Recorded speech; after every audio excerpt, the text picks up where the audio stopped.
So we're just your energy. Darling, let your spirit be free. Don't give up. Keep on pushing through. Now is the time. It's all up to you. Alchemize your energy. My friend, let your spirit be free. Don't give up, keep on pushing through. Now is the time, it's all up to you.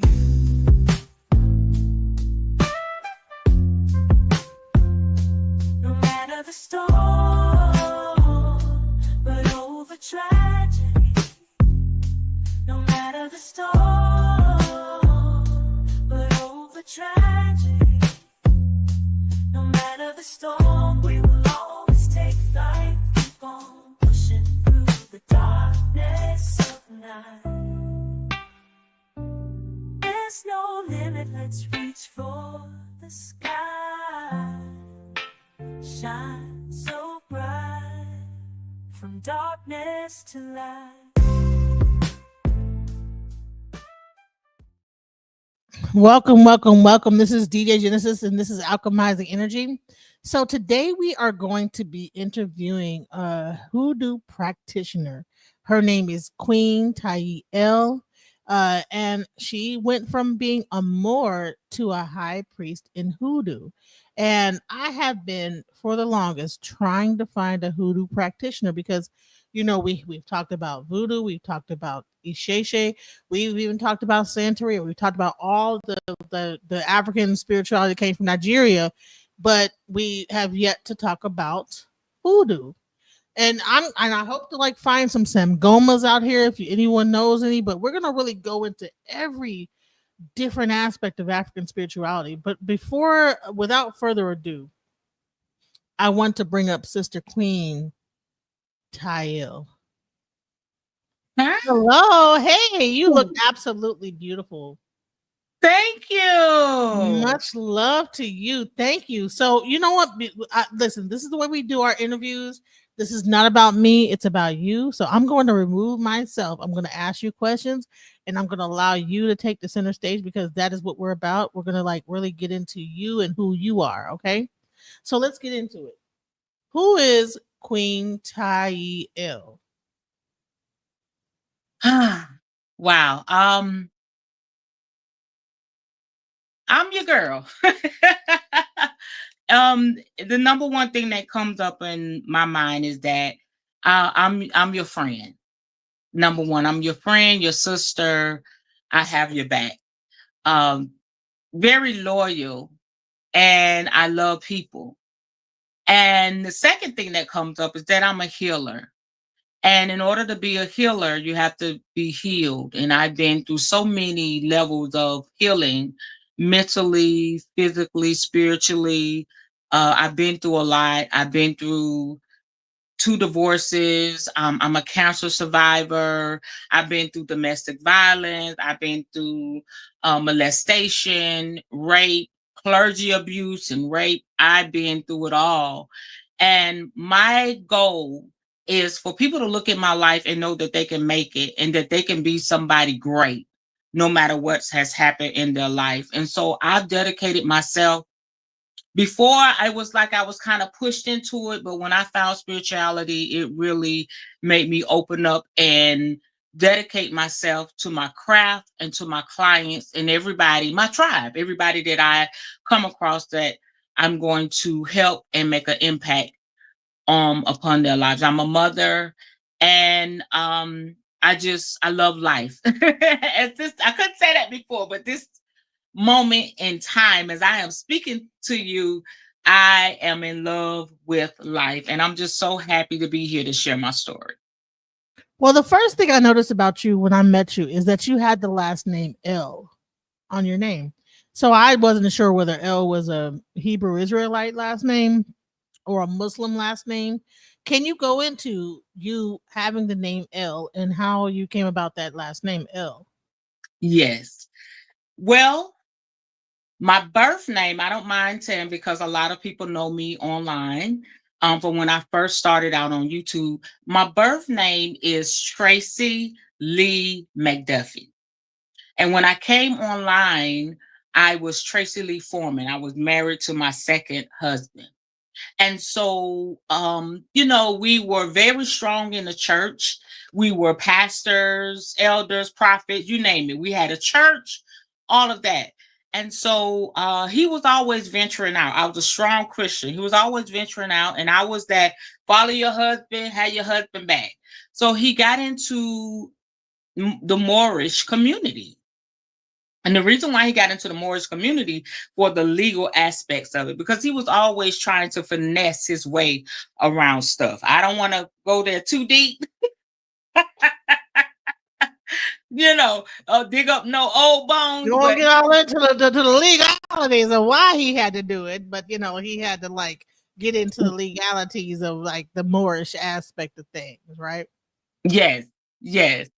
So did you find that some of those things were really useful, or did you find that they were kind of like not useful? Because a lot of times you'll see people that have like the fez go into the courtroom and it looks like kind of like they get kind of clowned by the legal system. Yes. Do you think that they actually know what they're talking about? And then you have people like Sandra Bland that was actually trying to enact certain like ideas of what they thought the law was based on Moorish aspect, and may she rest in peace. Mm-hmm. What do you think about like those things that you found out as you were in that community? Well, with our situation, he just started studying about the Moorish religion. It wasn't more religious for him. Like I said, it was more just for the legal aspect.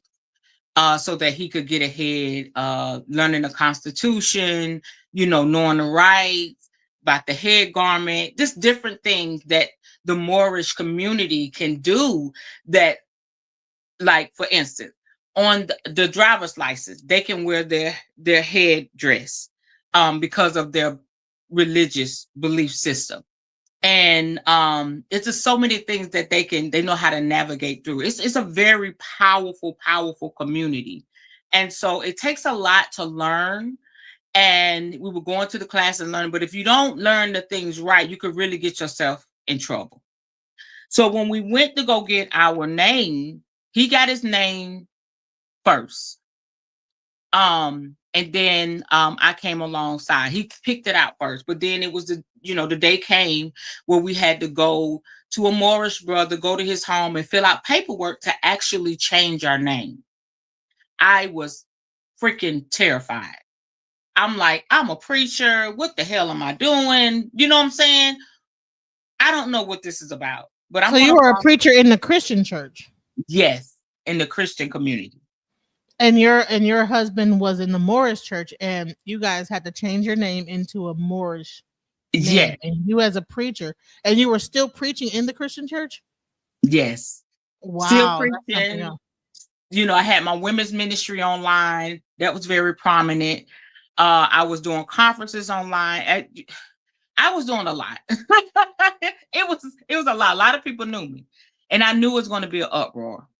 So when we went into it was in his home. And so the guy gave us a paper. I still have that paper.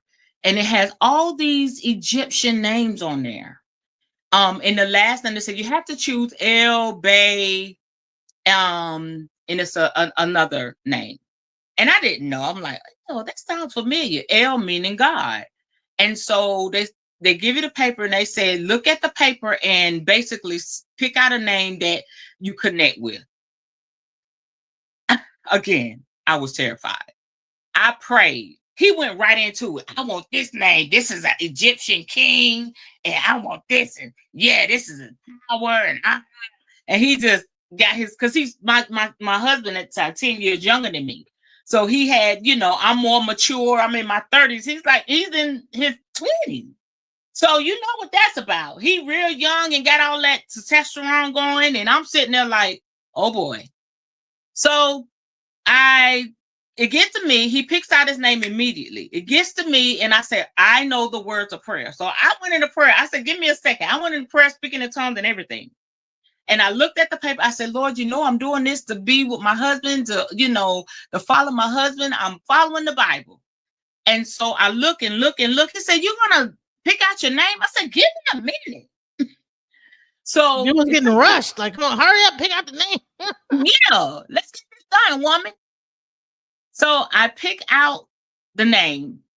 I look up it Tiyi, and it means she is great. Now it didn't say where it was, originated from. It's just the name of it. And I look and I said, she is great. And Nerat is my middle name, Neraut. More than a conqueror. And I was like, wow, I really like that. And I looked at it, and something said, pick that name. I get emotional every time I talk about it. I picked the name, y'all. And he did the paperwork. And so really didn't explain everything. Y'all, the paperwork came back. And he was saying, well, you can get this on your license and everything. And I'm thinking it's just something I could just go back and forth with. So when he got his paperwork back that the name was approved, he went and got his license change and everything. And I was like, oh God, this is real shit. So I didn't get mine on my legal documents right away. I was still struggling because I knew once I put it out there, the Christians were going to come for my ass. Y'all know how they do. So he got his, and it just took me a while. Then he was like, oh, you ain't gonna, put your name, we got to go to these events. We got to do this and we got to do that. And I said, I'm just not sure about it. I'm scared and all of that. And then finally, he just went on and on.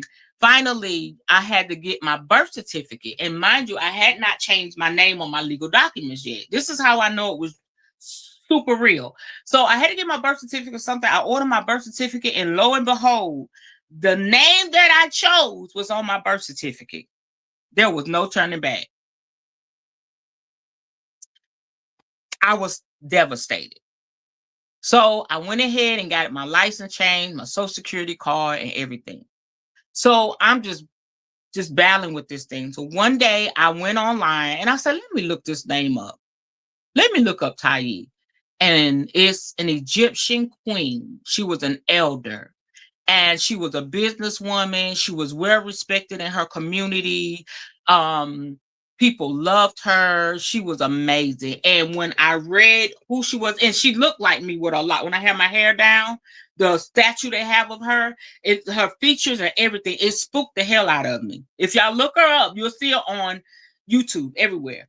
And so when I saw it, I was like, wow, this is what I'm supposed to do. And I just accepted the name. And then I made a separate page. I had Tracy Foreman, where everybody was at. And I said, I need to have a separate page. I'm going to do this, low key in the background. And so I was working a 2-page, and I just felt like I was living a double life because I wasn't telling everybody my name unless I had to do something legally.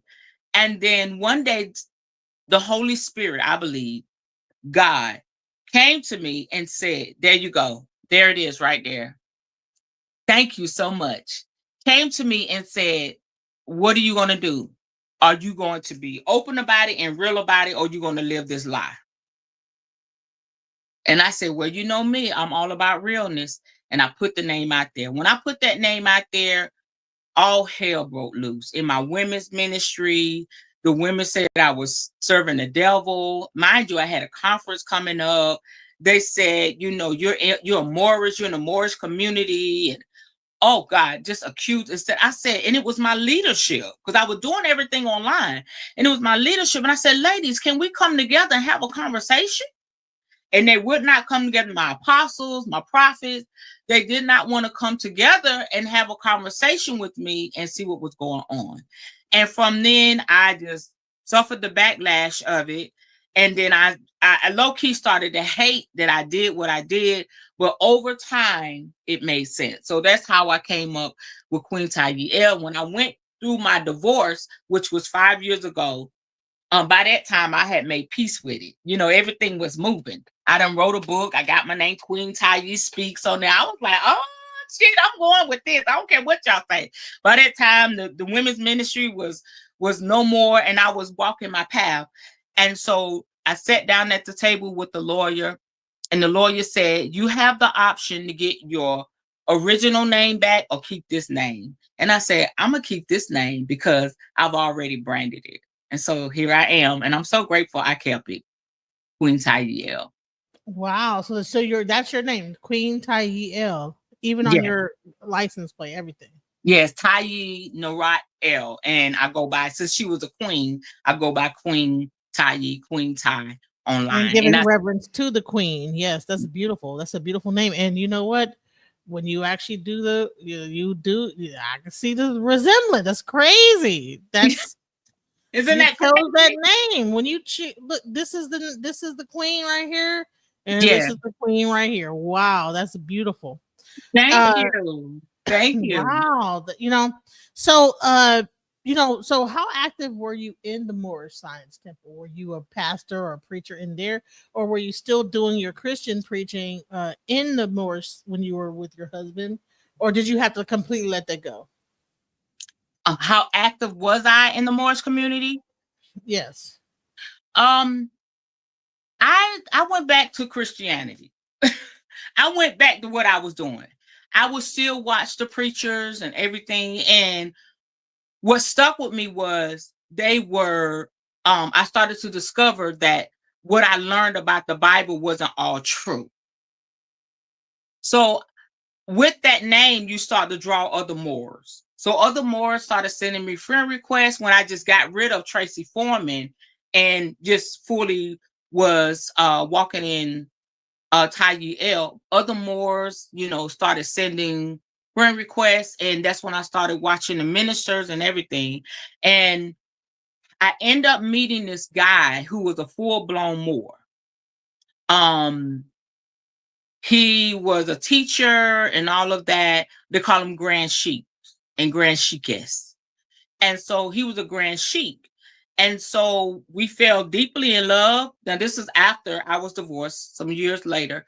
We fell deeply in love. And he, I told him how it all came about. And I was still on the fence when I met him. And so he ended up meeting my sister, who was Black Power, baby. My next to the oldest sister, she was Black Power. When I changed my name, she was ecstatic. But he was telling her, Tiyi is, on the fence. She's still being a Christian and she got this Moorish name. And they had a whole discussion because he was helping her with a food truck. I had referred him to her for help. So they started talking about me. And so my sister told him, if Tiyi goes back to what she was as Tracy, the former her, that's a slap in the ancestor's face. Wow. That thing right there just hit me deep. I was mad as hell, but it hit me in my heart. And it stuck with me. Now, mind you, I'm still Christian. Okay. So me and him started dating, and we would have our little special time. We'll go to the hotel. We grown. Go to the hotel. And he was so passionate about it. And it was like, we had that fire and desire, y'all. But he was more passionate about what he believed in, everything. He wanted to teach me. So he would stand up in the hotel. I'm sitting on the bed because he was just so fine to me. So I'm sitting on the bed with my legs crossed, crisscross applesauce, and I'm just mesmerized watching him teach me. He would stand up before our festivities in the middle of the floor of the hotel for 2 hours and teach me what the Moorish believe. He taught me about Constantine. He taught me about the Bible. He taught me about the book. He and after a while, that googly eye turned into like, ooh, ooh, ooh. It started to get in my spirit. And so I believe that's I'm getting emotional. I believe that's when spirit started working on me to get me where I am today. And these are, this is tears of joy, y'all. I'll never go back. No offense to anyone. I never go back to Christianity. I know too much to go back. I've seen too much. I've healed. It's so much. I'm getting ahead of myself, but that's how, it went for me. And so I enjoyed the teachings and all of that, but it still didn't stick with me. It was the parts of, okay, now you really need to check what you believe about the Bible. And so we go on to the next phase. I'm gonna let you ask me another question before I share anything else. So how was it received when you began to leave the church? I mean, was it very traumatic leaving the church, or was it like you made your decision, that's it? Even though you were deeply embedded within the church. I mean, people relied on you within the church, like you were like an elder in the church. Like, how is it to like make that transition from elder in the church to completely leaving the church? I was living in Tip City, Ohio, about 5 years ago.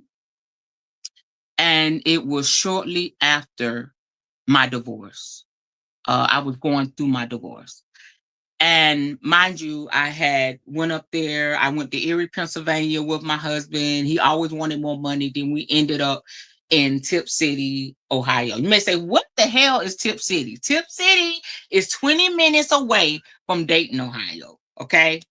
So it's a perfect Caucasian town. It looks like what was the name of that? Mayberry. Everything was perfect, clean. People had money. You go get help. You could just walk right into the building and get help.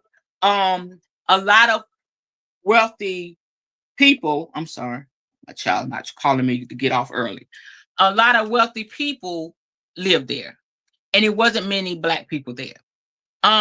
So we went there, and he's making good money. And so life was lifing. And so with the way things were going down, I wasn't having it. So we decided to get a divorce. And so he had left me and my youngest child, which he helped me raise. My baby was about 13, maybe 13 years old. Yes. And he had left the house, the apartment we was in and everything. So I'm a dreamer. I'm a lucid dreamer. I interpret dreams. I'm very prophetic. I've been dreaming since the age of 9. So I went Wow. to sleep. Yeah. I went to sleep and I had a dream that I was in my mother's hometown, which is Statesville, North Carolina. I was in our hometown on one of the main roads. I think it was Main Street downtown. This road is really wide. And I'm on the sidewalk and there's a Hardee's where I was standing.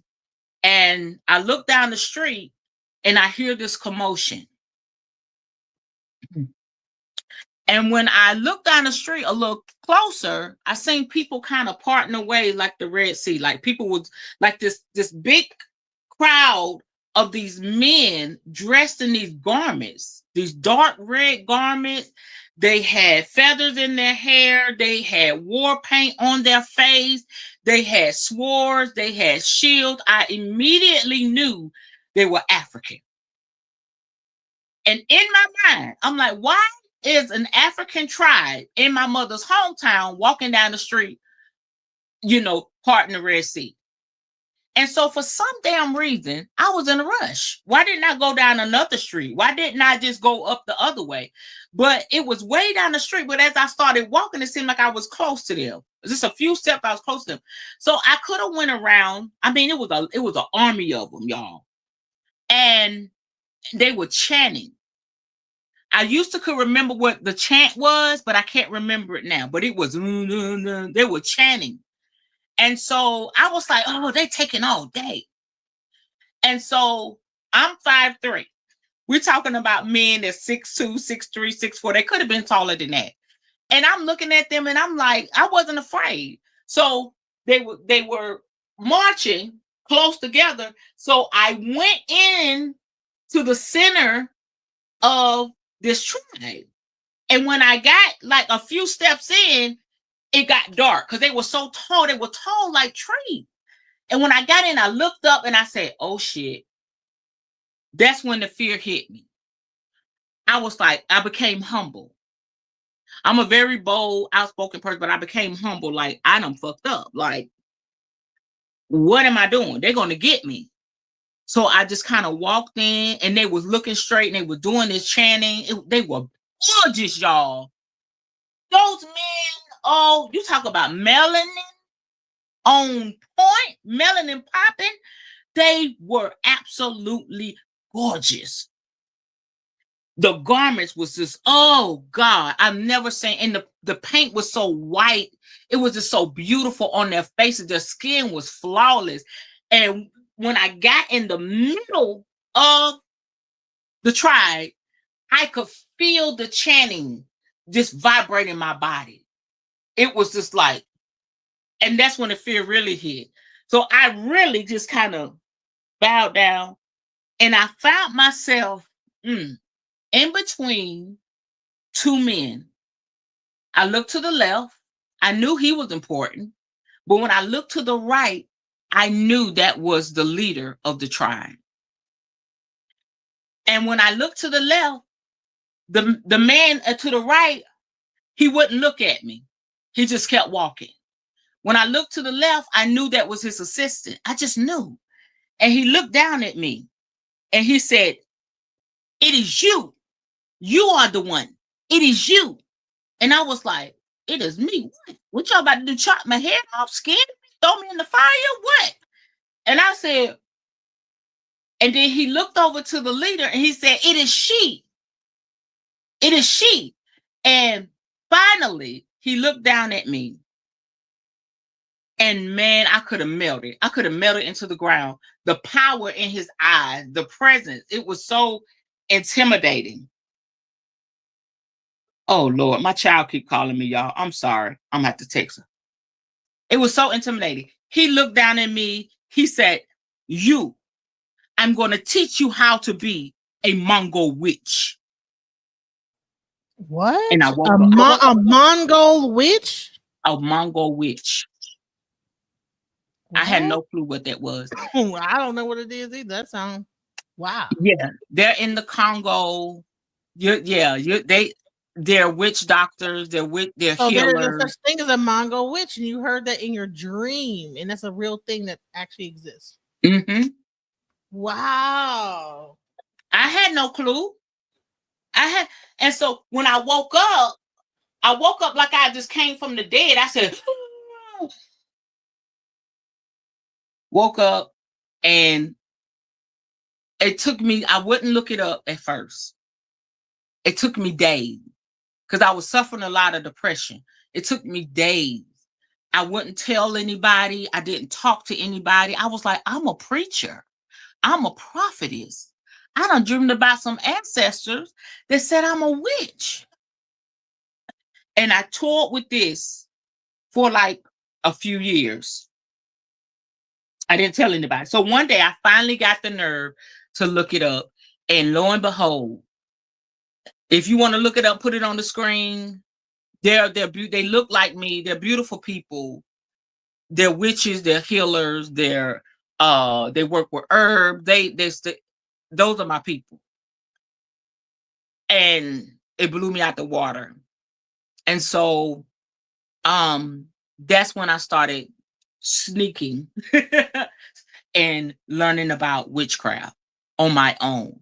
And so when you were having the interview with Ryan, and the young lady was having her moment about different things that she believed in, everybody in their respective places, and Ryan so lovingly said, "Listen, I respect people where they are, and you have to give them the applesauce." He is so right, because when I started to learn on my own, I didn't have nobody to teach me. I would look up this stuff about witchcraft, I would literally just like dry heave, like I was going to throw up. Wow. Because we have to deprogram ourselves, but I didn't know that's what was happening.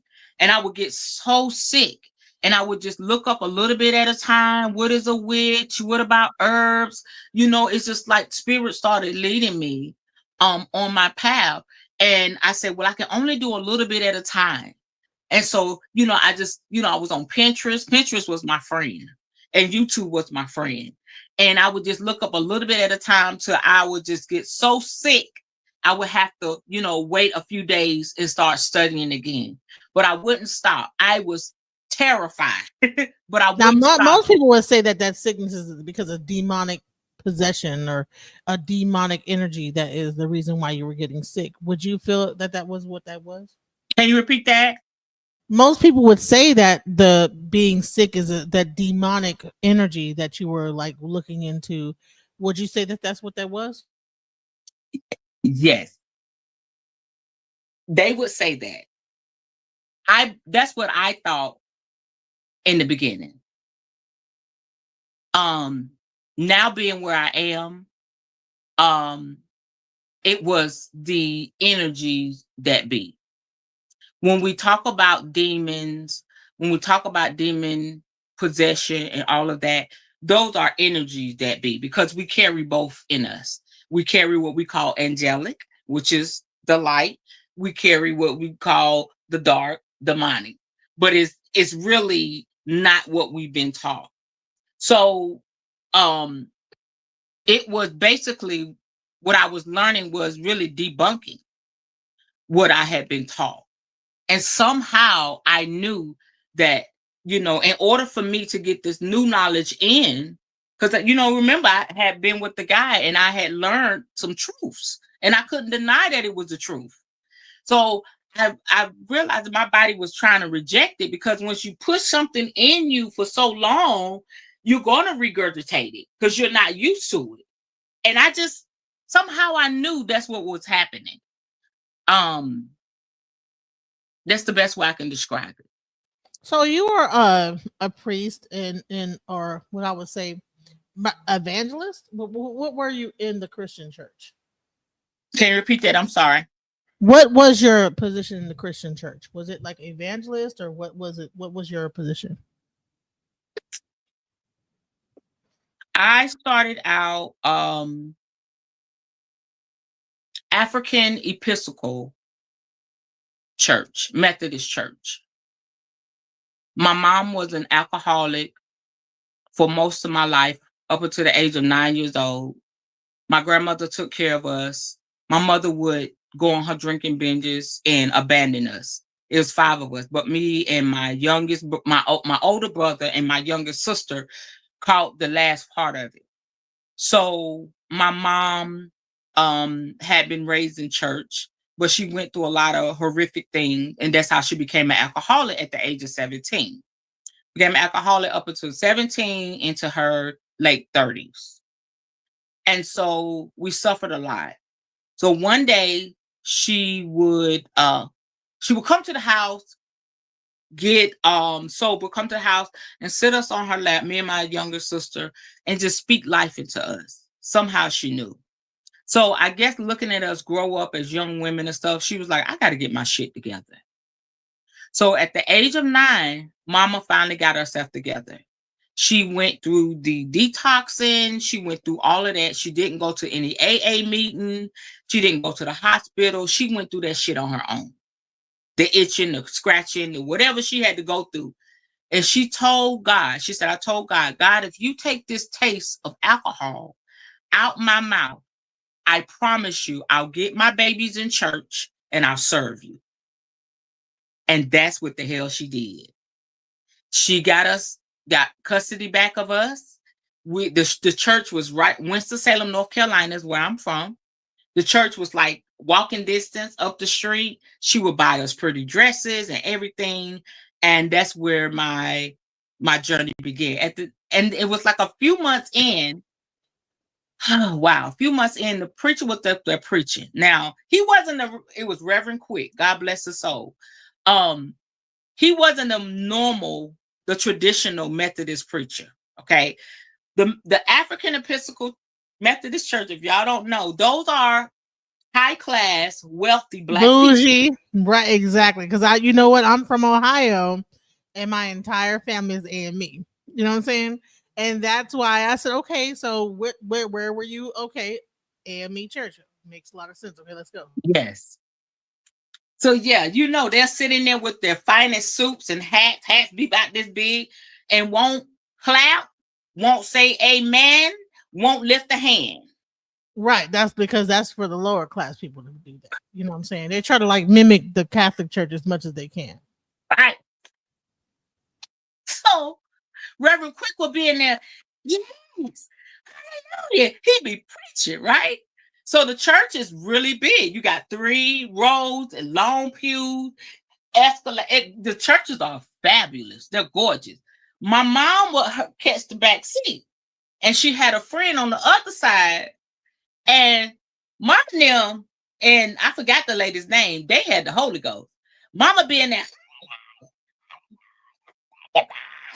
just lighting the church up. And we would sit there like, Mama get the holler, I get the rocket. Because you can't even do all that in the AME church. Come on now, you can't get no Holy Ghost in no AME church. Right. They're gonna be like, what is going on now? That's the devil. Yeah. No, what's all this acting out? What are we doing here?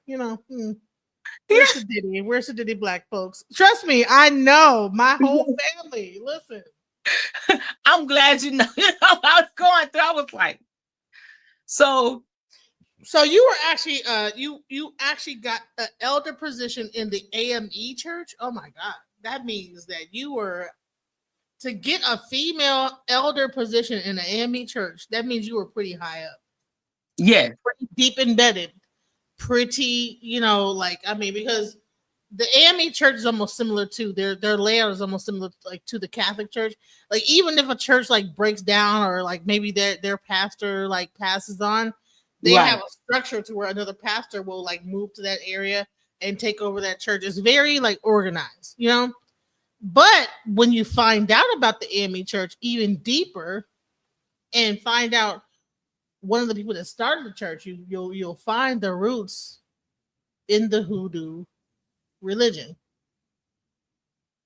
Yes. And that's what I wanted to get into. So people will think, okay, this is a bougie thing for the black bougetto, people, the bourgeoisie of the black community. But if you dive deeper, you'll find out that the actual starter of the AME church was a hoodoo practitioner. Could you go into that? Yes. We was talking about that, and I actually did a little research. Okay, before it came, how did it get to the States? Is of course our ancestors were African. They brought them here, and so then we were the colonizers. They started to put their beliefs, their white Jesus, started incorporating that. They knew. Do you not know that they watched the African people? They watched them do spell work. They seen the powers that be. In order to capture somebody, you have to take a moment to study them and see what they're about. So this is my 5 cents. I feel like they were intimidated by the African people. And so what do people do if they're intimidated by you or afraid of you? They try to dim you down, right? Yes. And so they brought them here. They stripped them of everything. And so they probably said, don't you do this, this is the Jesus, this you got to do, slaves serve your masters, blah, blah, blah, blah. Teach them all this. So the Africans knew what they had was powerful. So they had to find a way to practice their craft and do Christianity. That's how hoodoo came. It is African spirituality and Christianity. And that's how the Africans were able to practice and still do their spell work and magic and all of that. They incorporated it with Christianity. That's what hoodoo is. So that's where it originated from. So the gentleman we talked about, he's actually in my Hoodoo Tarot book. But his name, I'm going to give you, and it made sense. His name is Bishop C.H. Mason. And he was the first senior bishop of Church of God in Christ. And CGOIC. Kojic. C.H. Mason. Right. So he started there, but he actually ended up in the AME church too, because I thought it was AME, but no, Kojic makes more sense. That's where you get all like the people that's getting the Holy Ghost. Mm-hmm. That's where you get the people wearing white. That's where you get all like the head wraps and all that stuff. Wow. So was it like, so am I wrong with the AME or was it Kojic? Yeah. And it says something, he came from out of the Baptist. Right. So was he? So did he start like? So was it AME Baptist or was it Kojic? So was it like a Kojic church he came out of, or was it like maybe it was Kojic because it makes a lot of sense because Kojic has that whole. They brought the whole like getting the Holy Spirit, all that stuff, wearing certain white clothing, all white. Everybody have to wear white when they come to church. Okay, so maybe I was wrong about the AME church. Am I wrong? Yeah. Maybe it was somebody else that practiced. I would say you're wrong. It might have been. It might have been just the Kojic church. Maybe I knew it was some church that there was like some pastor that was mixing in the African spirituality into the Christianity. So it's the Kojic church. Okay, let's go.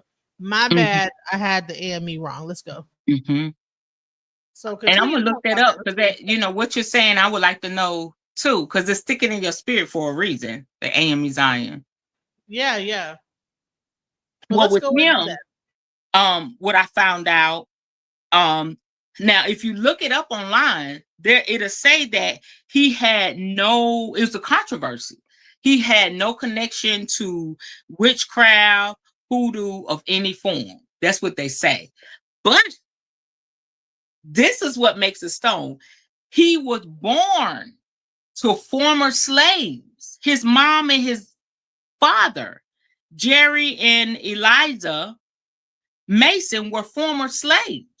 So he did practice hoodoo. He may not have called it that, but and if you look at the picture that they have online, he hoodooed up. He's got bones at the altar. He's got all types of shit. But he was teaching people about, you know, what he had learned from his mom and his dad. So that's the Kojic church itself. Wow. Yeah. Wow, guys. So we're learning about like hoodoo, its origins. Sounds like it wasn't the AME church, what I thought before. It was the Kojic church. And when you think about the Kojic, now you see why they get the Holy Spirit. You know, I remember as a young child, and I went to a Kojic church because the churches would always come to like the mothers and get their kids and bring them to church, right? Back in New Jersey, I went to a Kojic church and they were trying to get me to speak in tongues. And they were like, speak in tongues, speak in tongues. They were trying to make me speak in tongues. I'm like, well, and they said, well, listen, just start talking really fast and then the tongues will come upon you. And I was like, okay. And I don't know if it happened or not. I don't know, but I was like a kid. But I remember like them screaming, speak in tongues. I was just say hallelujah over and over again. Right. I guess eventually you keep saying hallelujah enough, then it's gonna be like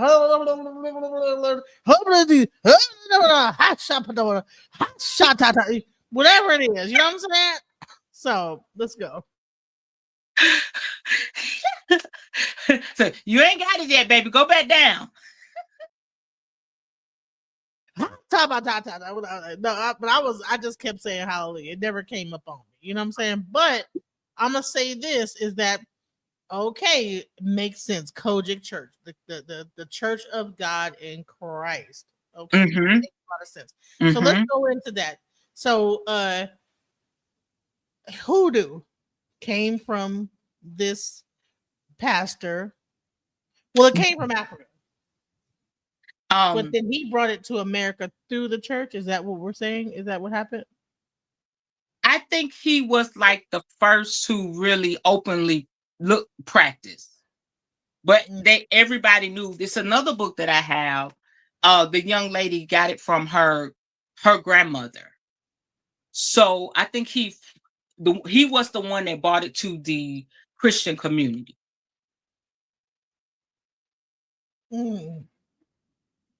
Makes sense? Yeah. And then you saw those same like themes start to like permeate into Baptist churches, pretty much majority of Black churches, except for the AME church. Because that was the bougie church. That was like we're trying to be like the Catholics, right? Yeah. You know, are like, you know what I'm saying? We're singing hymnals, and that's all you're gonna get. We're gonna sing some hymnals, and we're going to be very, very bougie with it and not be doing all that ghetto stuff that the other churches are doing. And so we're so cute. Right. So we're to say we're so demure, we're so classy, and so so yeah. So then let's go into how did you become from all that from. I mean, so you never actually, even though you were married to Moorish men, you still practice Christianity. And shouts out to the Moors for not just making people like practice Islam and be married to a woman and still allow them to practice what they want to. Shouts out to that.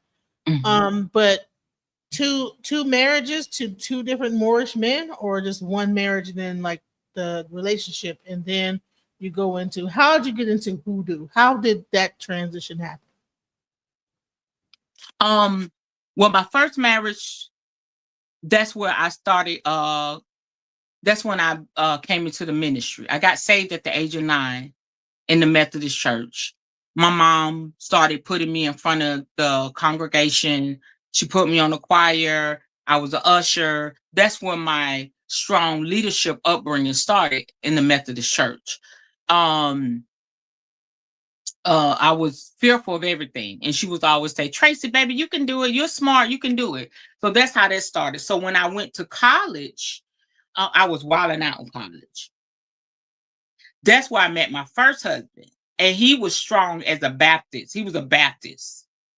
And he was we was 19 years old. And he was radical. So I was, one of the girls on campus, just doing my thing. Even though I had a strong Christian background, I came there for the shits, you know what I'm saying? But he wanted to be known as, he loved God and everything. So we would go into the chapel and, when we had, choirs or a speaker would come, because I went to Barbara Scotia College, which is Christian based in Concord. So that's where I met my first husband. And he would be in the pulpit stomping, acting like an old Baptist preacher. And I was so and amazed. This is that, ha, and blah, blah, all that. All that. And he was so skinny with a big voice. And I admired him because I wanted to be out like that, serving God. I was a little shy. I was like, oh, he is bold. And everybody called him Rev. And so, lo and behold, out of all those people, I caught Rev I, and he started to notice the lifestyle I was living. And he was like, you need to go to church with me, acting like an old preacher. You need to go to church with me. Why you out here with these boys? Why you out here? Blah, blah, blah, blah, blah. And so that's how me and him connected. And I ended up getting married at 19 years old. And before we got married, I went to his initial sermon. He accepted his calling to the ministry at 19. I accepted my calling to the ministry at 21. And then from there, I escalated from minister. And I was in Church of God in Christ then. That's why I got ordained minister. Then I elevated to evangelist. Then I elevated to prophetess. Then I elevated to apostle. I had my own church. So I've seen all. So you actually had your own church. I had my own church.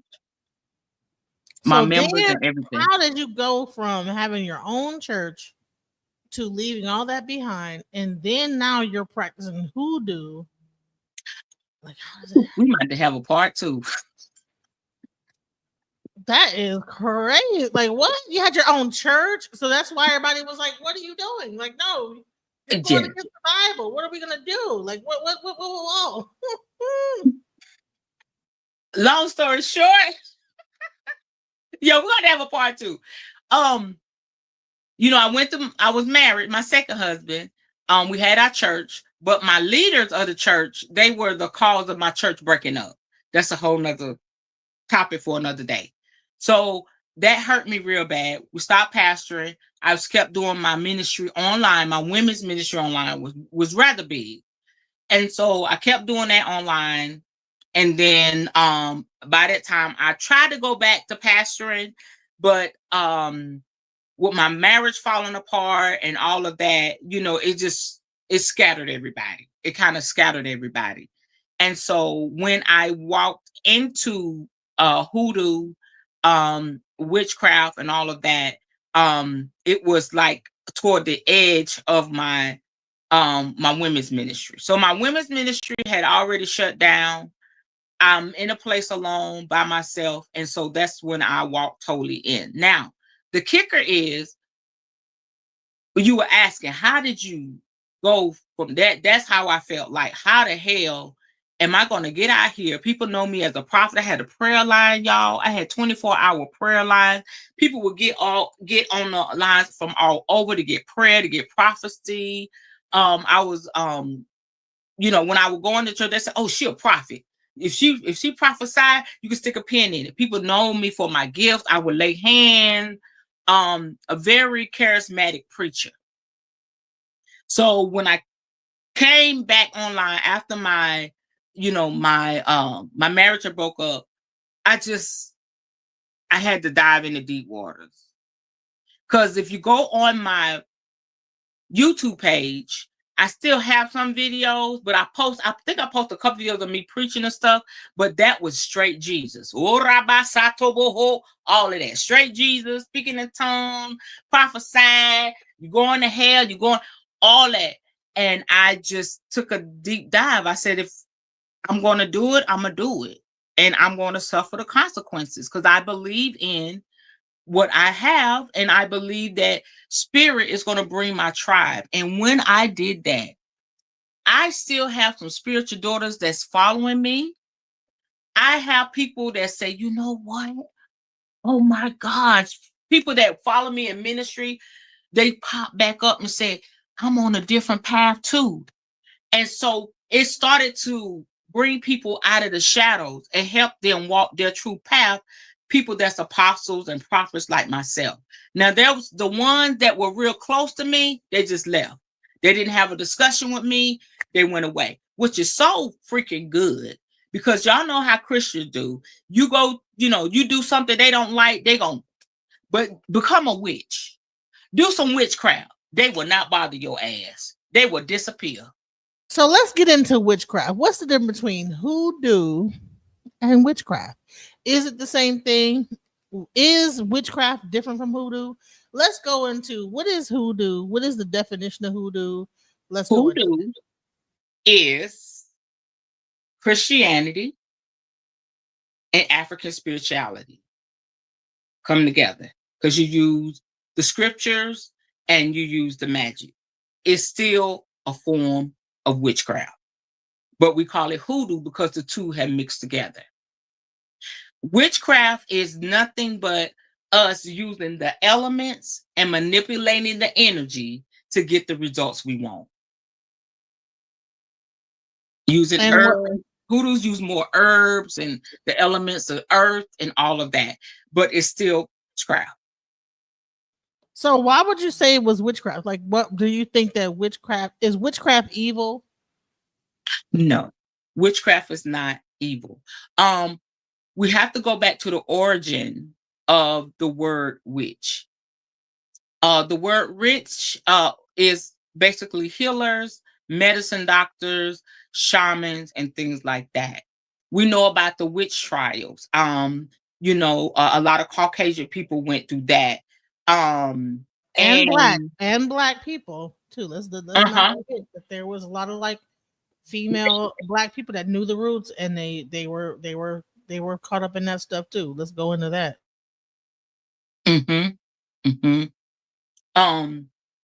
And so we were taught, like, if you go into the Bible, they say, suffer not a witch to live, the witch of Endor, and all of that.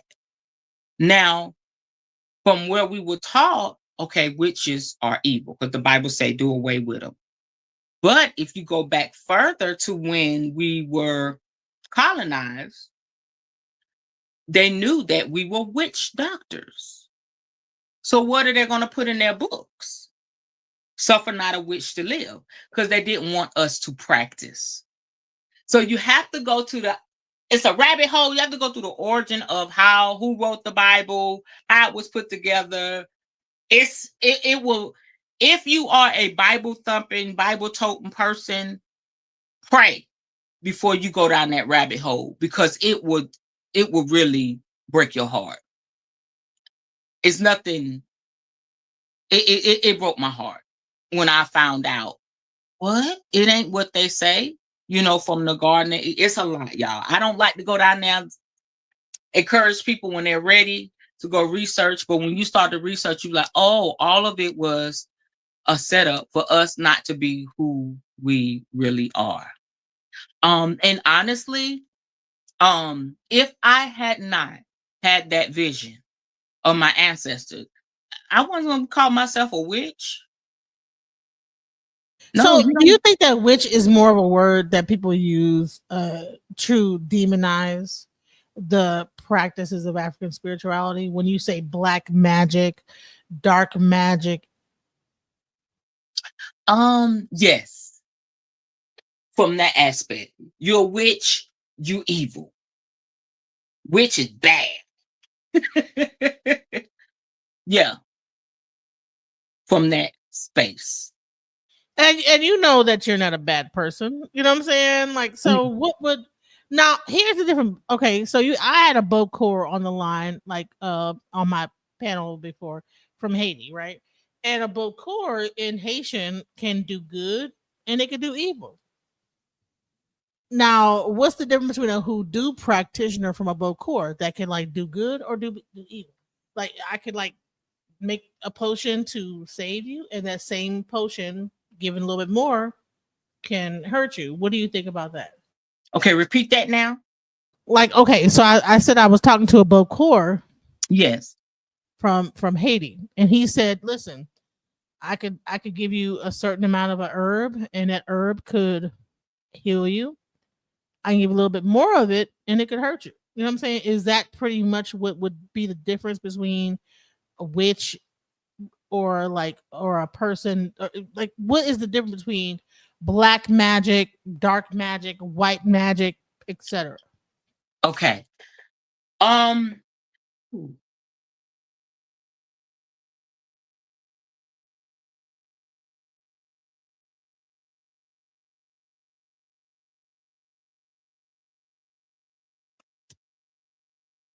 Let me to answer this accordingly. Okay. Let me say it from my point of view. When I started out loving light, if I'm gonna be a witch, it's loving light, loving light. But the reality of it is everything is not love and light. Okay. So we've been taught that, if you go a little further, like if you get past, okay, being a witch is not bad. I'll just be a white witch. That means you don't do anything to harm anybody. You do things to heal people. You do things to help people. It's love and light. Oh no, we're not hexing anyone. But if you keep moving in your craft and working with the different deities, working with the different spirits, you'll realize there's a duality to all of this. There's a duality. And so when it comes to Wow. yeah, And you know what? And listen, I think I'm realizing the same thing too. yes, Because I've tried to come off love and light for a long time, but you know what? People will keep fucking with you. yes. And at some point, you gotta say, you know what? Enough is enough. That's enough. And you have to say, listen. That's why I got my little. That's why I got. Hold on. That's why I look, boom. You know what I'm saying? Yes. Stop fucking with me. Y'all keep playing with me, okay? Right. You know what I'm saying? Because Okay. I'm gonna keep it real. I'm just gonna go there. So love and light. And so when the spirits, and that's another topic when the spirits start coming to me and saying, okay, so XYZ doing XYZ, what you gonna do about it? What? I'ma love them. No. Because I'm gonna teach you something about hoodoo. So I said, I can't do that. I can't get anybody. I can't hex anybody or whatever. I'm gonna give y'all something I teach in my school. When it comes to hoodoo, this is a big thing in hoodoo. When it comes to hoodoo, they don't believe in karma. What? They don't believe in karma. Oh my They don't God. believe in karma. They believe that karma has already been paid for my ancestors. I got in the book. This lady that was, yes, that's what changed my life. That when you have to, because they believe that justice, we have to, if somebody does something to you, are you going to let them to keep doing it, or are you going to fix it? So they believe that anything, any karma, any backlash, the ancestors they'll take care of it, because they will come to you and say, you need to take care of this. My grandmother. Oh my God. That's what happened to me. Yeah. Man, listen, when I wasn't saying shit about what people were doing to me, my life was hell.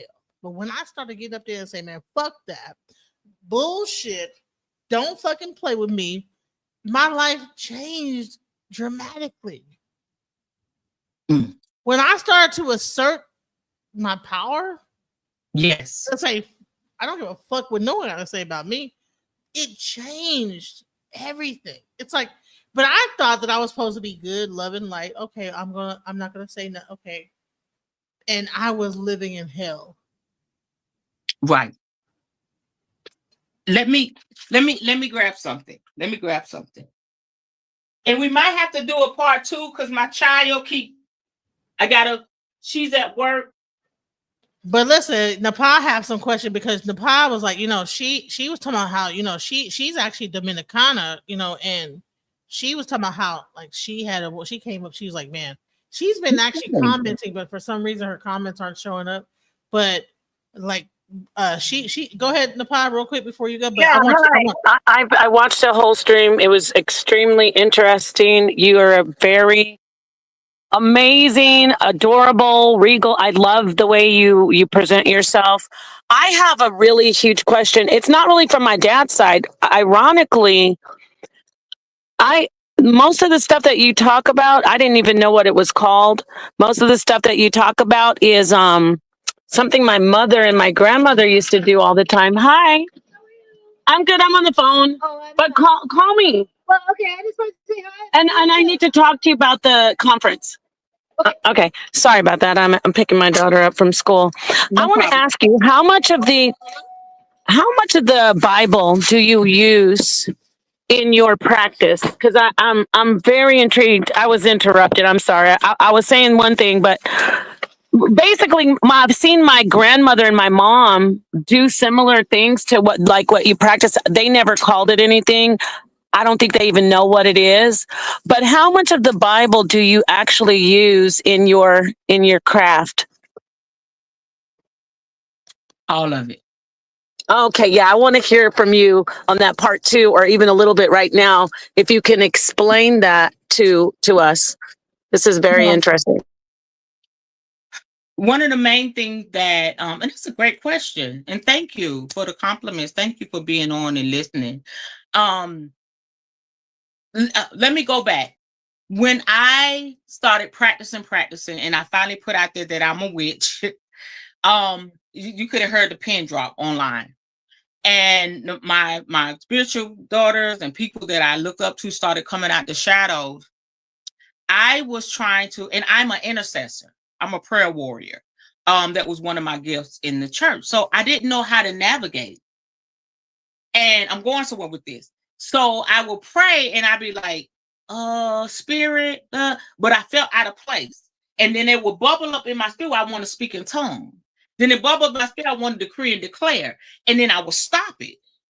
So I was like, I don't know how to navigate. How am I going to do? This is who I am. I will feel the power when I will pray. And then I'm trying to do this. Spirit came to me and said, you don't separate the two. They work hand in hand. It's who you are. And so the Bible, I believe strongly in the Bible. I believe strongly in Jesus, because Jesus did some things for me, baby. You understand? Spirit said you incorporate the two. Your craft is your craft. And I tell everybody that talks to me, come my way, it's customizable for your journey. So if you feel like you don't want to use the Bible, don't use it. If you feel like you want to use the Bible and decree and declare some things and some things resonated with you, okay, use it. Because that's where your power is going to come. That's where your faith is, your magic. It's all about energy. If somebody believes in something strong enough, it's going to manifest in their life. I feel that in my head. Just as Jesus, if people believe in Jesus, they call on Jesus, what's going to happen? Jesus going to show up because Jesus was a deity. So don't let anybody. So that's why I get a little attitude. I say, you got to do it this way, that way. No, you do it like you do it. And that's where your power lies. And I knew one of my strong points. I could preach, Revelation, Bible. Why would I separate that? I love it. Thank you so much. I love your energy. I love what you just said. A lot of times people, first off, I want to say I was misunderstood. And I also want to apologize from the last time I came up here. When I said people are going to be like, to the last stream when Ryan was on here, I said, my people are going to be like, oh, they're up there with those devil worshipers. I was not saying devil worshiper for myself thinking that. I was saying like how you think, you know how Christians, I love how you keep on saying, you know how Christians are, and I know exactly what you're talking about. So I want to first apologize to anyone who misunderstood me on the last stream that I came up to Genesis panel. It got a little, the sister got defensive because when I went back and watched it, I could see that she was thinking that I was maybe saying devil worshipers. I've seen this my whole life. My mother she loves the Bible. She loves God. She doesn't say God. She calls God something else, but she's talking about the Bible. But she's used with my grandmother. They have used the Bible for everything. But the little things that, I don't really talk about this on live, but for instance, jars and vials with ribbons and moth wings. You can, so yeah, what you just are showing, I didn't know that had some. I always thought, well, this is the Christianity that my parents do. I don't know about these people. I'm not my parents, my mother and my grandmother on their side. And they are actually, my grandfather, my mom's mom was born in 1804, believe it or not. Wow. And he comes from, I think he was still a slave when he was a little boy. Or yeah, he was still a slave when he was little. And no one knows that though, but he still was this. I have a crazy background. And then my grandmother was Native American. So they still worked the same. I thought it was something to do with the native side, but I'm listening to you and I'm excited to hear, okay, it's from the slave side, but her dad was actually half white and half black. So I just thought he didn't have any effect on the stuff that she practiced. I thought it was all from my grandmother, but I'm learning from you that it was from.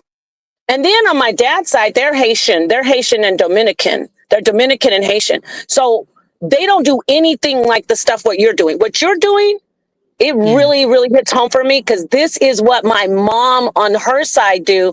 And on the other side, that's more like the Catholic and the Santeria and like the whole, French Creole stuff that I don't really mess with any of that. I don't know anything alike about voodoo or voodoo or really the Santeria. A little bit, but not a lot. But you're calling it hoodoo. I still don't want to say anything. And they're listening to me right now. I know the Hebrew Israelites are listening to me saying, Nepal does witchcraft. I agree with you with that word. That word, which has been stigmatized because of King James with his hatred toward our people, toward people who look like you and me, toward go ahead. Yeah. King James did all those murders. Let's talk about that. I want to be a part of your part too, because we need to stop talking about burn the witches and burn this. That was us, the people that. Just the word black magic, magic for black people. For black magic. Look, we don't say black isn't bad. For me, I say the darkest minds of the light. That's something beautiful. So anyway, just going on and on because I'm excited. I absolutely love you as a guest. I love because I can connect with you, and you know. Please talk to these Christians and these Hebrew Israelites out here who are trying to say because we or I'm talking to you, I must be God's going to kill me. I love how you said that. How you said they always saying you were like you're going to hell. You know, one more thing. I used to have when I was a Bible thumper at one time, and I don't mean Christ. I'm not even talking about Hebrew Israelite. I had become like a super Christian at one point in my life. I had friends like you and people who were Buddhists, and I'd be like, I love you so much. I'm so sad you're going to hell.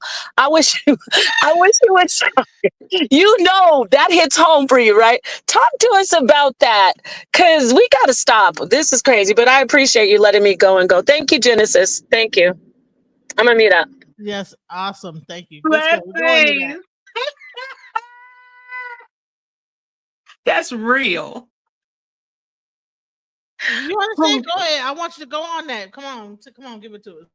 Oh, you want me to what I was gonna read in the book? Well, I want you to go on that, everything, and what you're gonna read in the book, everything you're gonna Right. read. I'm gonna go get click off, but I have to talk to you again too. But I want you to address the people out there who are standing in the Bible and they don't even know. I had somebody comment on my Facebook one day. I said, you know, the Bible is just a book of grimoire, and grimoire is a book of spells. That's what I said. And I want you to talk to them about all the stuff they do that's exactly like what anyone else would do that would call themselves a witch. They bless, they curse, they put things out there on the altar, and they sacrifice the blood. That's another thing. Please talk to us about that. The blood sacrifice all through the Bible. Okay, let me stop taking the show over because they always think it's just such a wonderful. That's cool. Listen.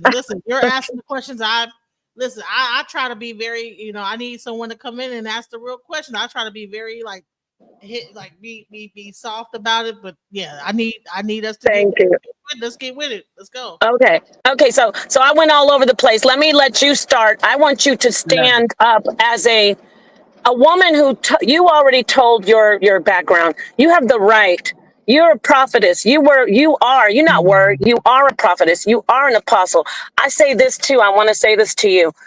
On my walk through everything that I've done throughout my spiritual journey, I never let it go. I never say, I'm not a Hebrew Israelite anymore. I'm not a Christian anymore. I really don't say that. I mean, I know I said I used to be, but really as myself, everything I've done is what I am spiritually today. So you have done the walk and you are still walking through the light of God, through, you understand the spirituality. So I want you to speak to these people who are in the Bible.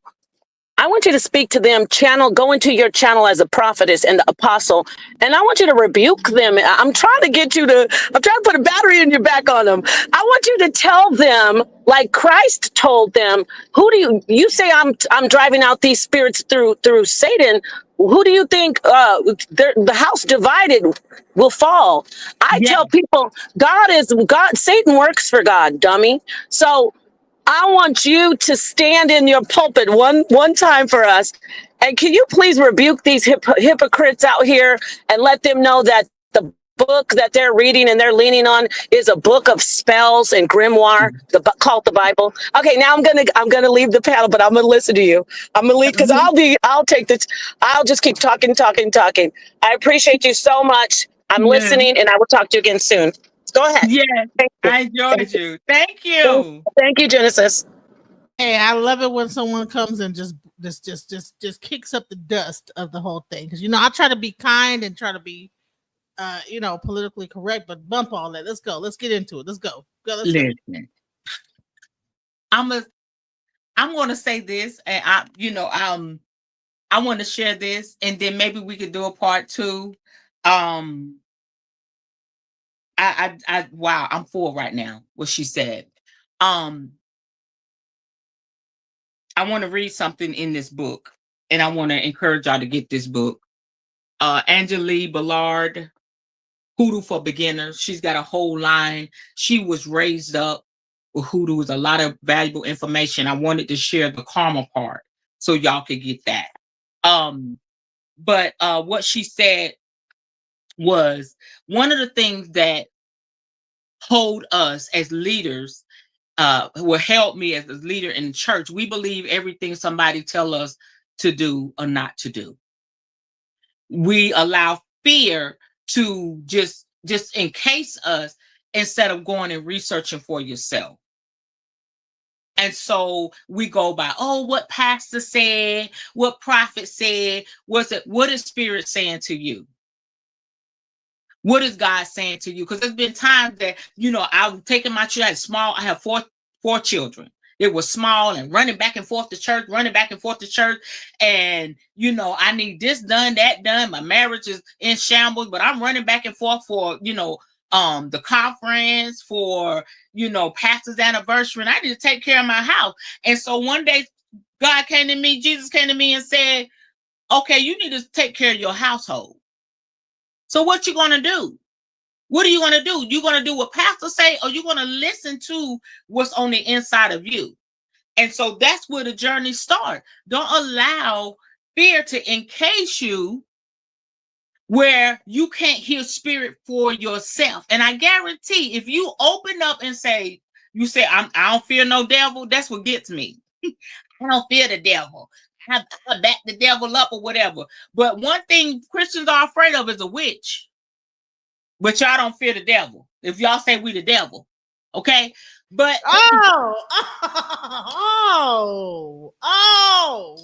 what? Girl.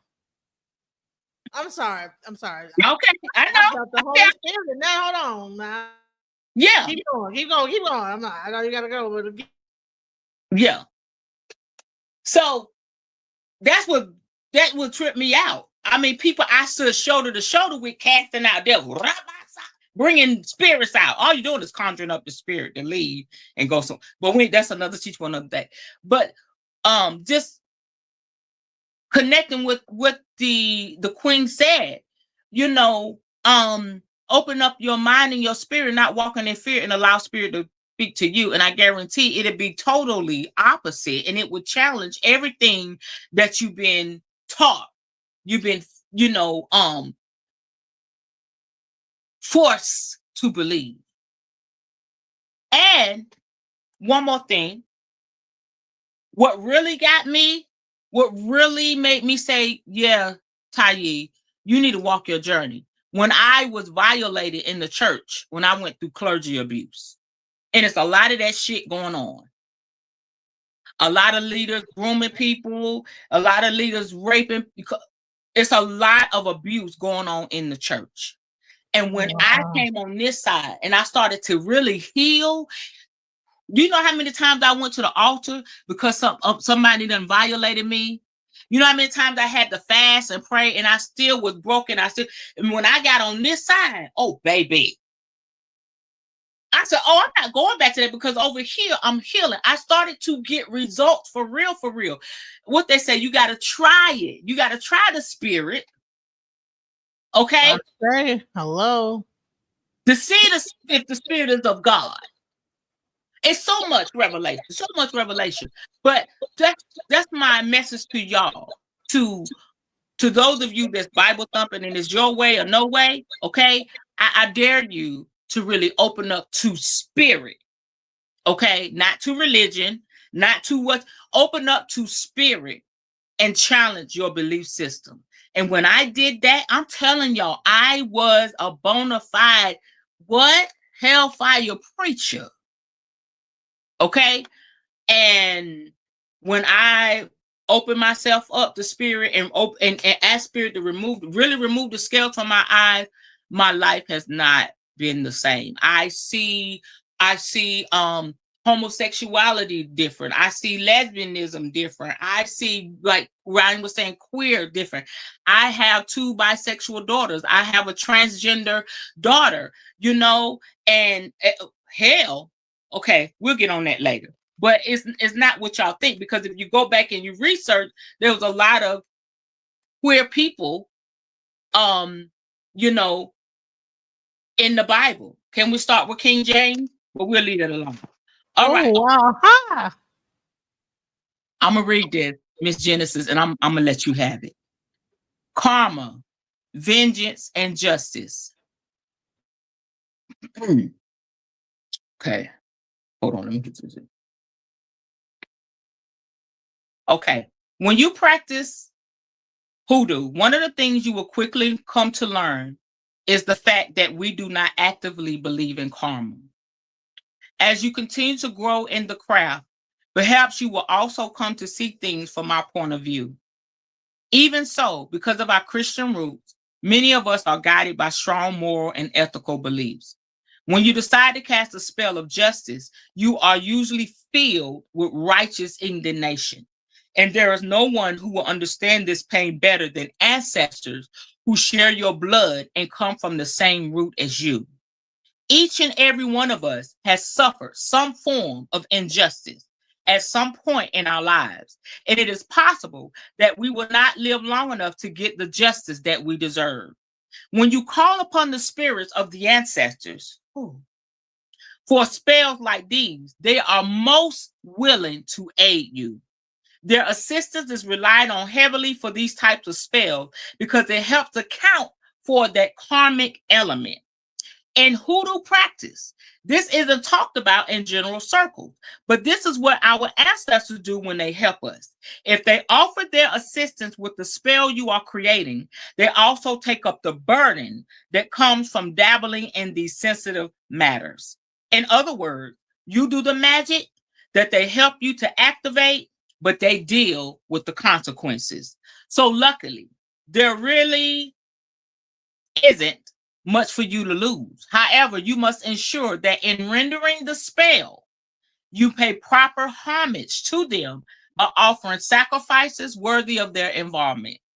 Every spell, as I have continued throughout this book, has a condition to be fulfilled.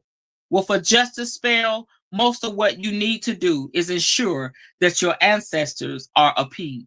They will handle the rest. Wow. Wow. Wow. Wow. You know, and let me tell you something. Me being a priest of Ifa or Larisha priest, I've always felt kind of guilty about I've never done anything to get Wow. justice on things that I've had going on with me or do anything against anybody because you know what, sometimes we bring that Christianity into other religions and to be quite honest, that does not have no place into it. Yes. But I did find that, you know what, whether I did it or not, someone would do something to me. Yes. And I would see the result. And I didn't have to do shit because the answer is like, well, if you ain't gonna do it, it's gonna get done anyway. You know what I'm saying? That's another aspect that happens. You know what I'm saying? Let's get into that real quick. What about the aspect of the ancestor going, even if you don't do it, they're gonna still step in and be like, you know what? Bump all like you ain't gonna do it, I'm gonna do it. Right. Right. Man, this has been an awesome live, and I appreciate you so much. It's been great. Man, I can't wait. Man, I'm full too. Man, I can't wait to bring you back. Man, this is gonna be this is awesome. So let's we're gonna like do something again sometime later this week, hopefully, to finish off this live that we did. This is beautiful. Repeat that. I'm sorry, Genesis. I said we're gonna do probably something again. Maybe hopefully at the end of this week we can like continue on and finish up what we said today. I know you gotta go get your daughter, so but shouts out to you, shouts out to everything you're doing, and we're gonna get more into the spell work. We're gonna I want to the next time we talk, get into the spell work, talk about why spell work. We're gonna get more deeper into that, okay? Yes. And I hope that you guys are here to see it. Shouts out to Queen Tiyi L from Moor the High Priest. She's talked about her journey into this level, and the next conversation we're gonna have is we're gonna really get into the work. You know wow. Okay, I'm seeing the comments. Thank you. I can't wait to hear more. Angela Hawkins. They like, if you won't, I will. Exactly. If you won't, I will. And I had that moment. I'm like, oh my God. I said, listen, I'm not gonna do, but guess what? They will do it. So sometimes you will think somebody did something against you, but really I ain't did nothing. You know what I'm saying? Because the man says ain't nothing to play. When you tap into that energy, yes, Ain't Yeah. nothing you can do. Like, hey, I'm like, hey, listen, it's justified. So, hey, you know what I'm saying? So, Right. and that's where you get like, okay, is it good? Is it bad? You know what I'm saying? Hey, Right. here's what it is. You know, I'm gonna say this and I'm done. When we look at good and evil, what really is good and evil? If you really think about it. I like to use this example. A man breaks into your home and tries to, violate your wife or do something to your children. And the husband, or if it's a single mother, she shoots to kill this man, it's justified. You understand? So on the other part of that, a man is in the street and he shoots somebody, trying to defend himself, or maybe they did something to a family member, is not justified. So our view from our perspective places is different of good and evil. And justified or not justified. So, right. Yeah. And when it really comes down to it, is it justified? Like, I mean, if you hurt me and I come against you,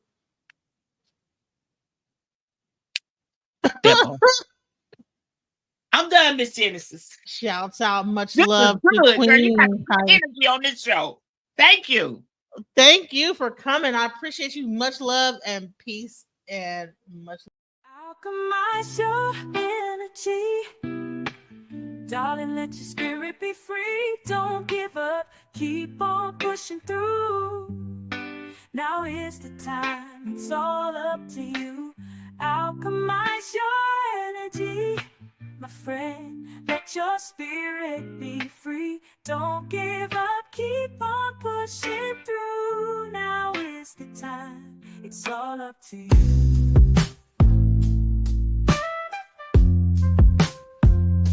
No matter the storm, but over tragedy. No matter the storm, but over tragedy. No matter the storm, we will always take flight. Keep on pushing through the darkness of night.